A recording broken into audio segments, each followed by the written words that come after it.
Welcome back, Summoners, to another electrifying season of Alliance War. This season brings a whole new challenge, fresh nodes to learn, defenders hitting harder than ever, and bigger health pools to grind through. Every fight will be a test of skill, strategy, and execution, so stay tuned, smash that like button, and subscribe for more MCOC action. It's game time. Let's go. Welcome, champions, to War number 4 of Season 56. We are 3 wars in, and so far, I've managed to die exactly once in every single war. That is a streak I'd really like to break today, and this time we're up against DSE, and I'm running with the lineup of Lukecage, Ironheart, and Moleman. These 3 bring durability, control, and some serious damage potential, so let's see if they can help me get through this one clean. Once again, I'm on path 4 and taking on 3 mini-bosses. Can I finally put up a deathless war? Well, before we jump in, please smash that like, subscribe for more MCOC action, and let's get into it. Alright, first fight up here is going to be this Hulkling. I'm going to be using Moleman. This node has the reverse controls on there if you get 3 or more debuffs on you. So really the plan here is to just try and shrug off the debuffs. I know that Hulkling is a global defender, so he's going to go and get unblockable time, after he throws the special. And right here, I countered that. I should have continued hitting. I'm not sure why I stopped, but we did. Now he is unblockable, and this is kind of where we get ourselves into a little bit of trouble. You can see here, now he throws it. I get clipped by that in the corner. He's unblockable, so I'm just going to hit into his block a little bit. Okay, no problem there. So let's go ahead now, and we're going to activate Frenzy. We're going to drop our special 2. All in all, we took a little bit of damage. We should be in control. He is melting pretty quick. Now we're just waiting for him to throw a special, and I walk right into it because of the inverse controls. I didn't notice it right away, and then I completely forgot about him being unblockable, so I take 1 hit, and that finishes me off. So there was just a kind of a mental error, not paying attention to the number of the petrifies I had on me once I went into Frenzy. The fight was under control, and I managed to snatch defeat right from the jaws of victory. So now we're going to go in here, and we're just going to fight this probably the way that I should have fought it to begin with, and that's not build up monster mass, not go into Frenzy.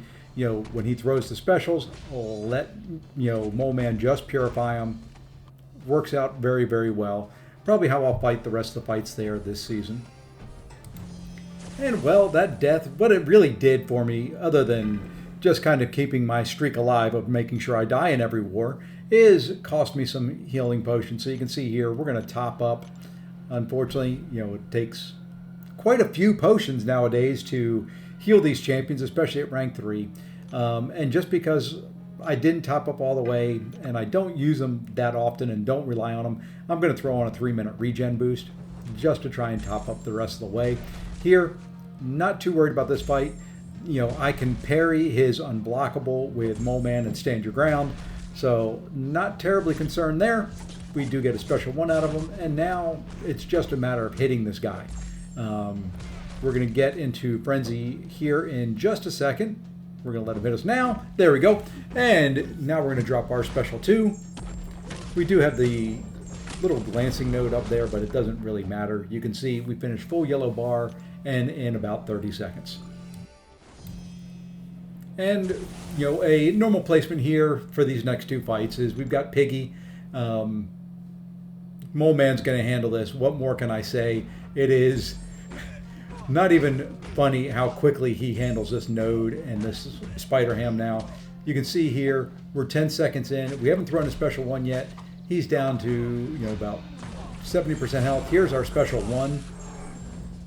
We get a nice crit there on the second hit of the special 1. Crit on 3 more hits, and the little pig is dead.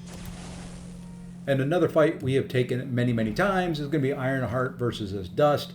Not going to say I don't have trouble with it anymore, but I feel very confident in this fight going into it. It is really just a matter of staying to form on the fight. And by that I mean just making sure my 10 hits are, I'm getting over that 10 hit combo mark so I can throw my specials. You'll see here when I hit 10, the power sting disappears. I throw my special. We're keeping a lot of incinerates on her. We're baiting the special ones. We're dexing the special ones. Those are the things to make sure of. And you can see here, we're going to remove the power sting again. Really don't want that power sting on there very much, because you can see I've already got 2 debuffs on me. One more means she goes unblockable. So here, we're just baiting a special. And we'll bait as long as she wants to. And there we go. She finally throws that special. We get a good clean dex. Got a little bit lucky there that I did not get a dust applied to me. I've got to be more careful there in the future. But all in all, you know, as long as she throws that special, and there we go. We got a sand on us. It did disappear right away, but we had, you know, enough debuffs on there that she is now unblockable the rest of the fight. And I'm sitting here going, oh great, this is how I normally die. So we do get a striker intercept there. We're going to go ahead and do a 5-hit combo. All right, she's back to a special one. She's going to throw that special one. Now I'm thinking, how do I get rid of this? I've got to get an intercept. So hey, we get lucky, we get an intercept. We're going to drop our special one. Please be enough. And not quite enough. But she is ticking down slowly. So we're going to do some dexing here. Put another incinerate on her and just let the incinerates do their business. And now we get to jump ahead to the mini bosses. We've got 3 of them lined up. First one is this Sasquatch on 37. We're going to be using Lukecage. I love Lukecage for Sasquatch. You know, when he puts his debuff on there, the exhaustion, it keeps Sassy from gaining any of his wrath charges, so he's not going to go into the Wrath of Tanarak. So it really makes this fight much easier. Yes, he is going to heal up some until I get enough debuffs on there to kind of slow it down and stop it, but that's all right. It just means it's a slower fight. There, I forgot about the root, but that's why, you know, I kind of bring Lukecage in. He's got that built-in invuln charge. Got hit a couple more times even after that, but, you know, it didn't really hurt that much. And here the plan is to throw at least one special 3. The special 3 puts more exhaustions on there, just going to help keep down the regen, going to make me hit a little bit harder. You know, all that kind of fun stuff. And you can see there, we've got all sorts of debuffs going on them. And now it's just time for Sassy to throw me a special 2. But he doesn't want to, and he gets rooted. I'm just going to stay back a little bit. And you can see there, I'm hitting pretty darn hard. We've got him close to a special 2. Probably a little closer than I really should push him. But, you know, it worked out. We're hitting pretty daggone solid right at the moment.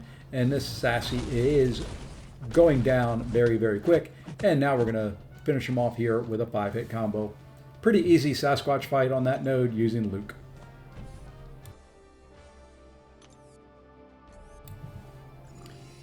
Jumping ahead, we've got another Mystic Defender, so we're going to be using Lukecage here as well. This has got the steady build-up unblockable, power snack, 1 too many hits.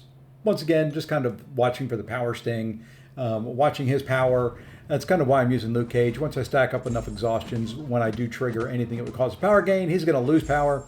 And at this point, I've got 4 exhaustions, 5 now. He's going to be losing power if he tries to throw a heavy. If I dex, you can see there, he lost power. Kind of what I have in mind. Now, the other plan with this is baiting his special ones, watching his little counter over there, and when it gets up to around 90, you know, getting a heavy in to knock him down to remove those charges so I don't take that little bit of burst damage. And now he just needs to throw a special before all my exhaustions disappear. He managed to hold on to 4 of them for me. Thank you, Wong. You could have thrown that a little bit quicker. So here we go. We're going to just kind of stack on some more. We'll get to a special one. He throws it. He's at 76 charges. Don't need to counter the heavy yet. Here, I did want to drop my special 3 just to get more exhaustion stacked on there. I didn't have a power sting. It was a good time. Gets a bunch of different debuffs. Gets the exhaustions ranked up there. So, not bad. And he's at 85. I do throw a heavy there. It was a second too early, but that's all right. You know, we're going to finish him off here with 1 more special. You'll see here. Now we'll get the heavy counter, remove those charges. Almost dead. Get a parry. 1 hit. Dead. Wong down. Pretty clean fight there for Lukecage. And last but not least, we're going to be using Ironheart again for Dazzler. This is one of the new hazard shift nodes, Incinerate Shock. It's got the empathetic lock, which I always keep forgetting about going into this. And then it's got aggression prowess. So, you know, not a whole lot to worry about here unless you get hit by a special. That aggression prowess and her hard-hitting specials just have to be a little bit careful. And you'll see here, kind of start off, we're just going to kind of dex a little bit, and well, we get caught on a dex. Not the way I wanted to start. We're trying to wait out the empathetic lock so I can get my armor back up. Well, I got backed into a corner and I said, the heck with it, I'm just going to hit her. Now we're going to bait a little bit since she's in shock mode. I figure if I get 1 or 2 on me, it's not going to hurt too bad. There, she had her little, where she causes you to falter a little bit. Not the end of the world. Took a couple more hits. Not the cleanest fight here. So we're going to get to a special 2. We're going to throw our special 2 while she was incinerate mode. So everything going well there. Now we just need to bait this special. We're going to take the majority of it in the block. We're going to dex the last little bit of it. Now we're going to bait a heavy. We're going to bait another heavy. And we're just going to hit her. She's close to being dead. I've got a few more shocks on me than I like. So we're just going to go ahead and throw a special 1 here. Now that she's back over to incinerate. And finish her off. Don't have to worry about healing her up because that is the last fight. And, it's full attack bonus. That's all I care about. And that's a wrap on war number 4. Unfortunately, my dying streak lives on. That Hulkling fight did not go my way. But after that, I was able to recover and keep things pretty clean the rest of the way. That brings me to 29 kills and 4 deaths so far in the season. Not exactly where I want to be, but all things considered, I'll take it. Plenty of time to improve and lock things in for the rest of the season. Mini account fights are up next, so stick around if you want to catch those. If not, you know what to do. Hit that like button, subscribe, and feel free to drop me a comment down below. Until the next one, take care all.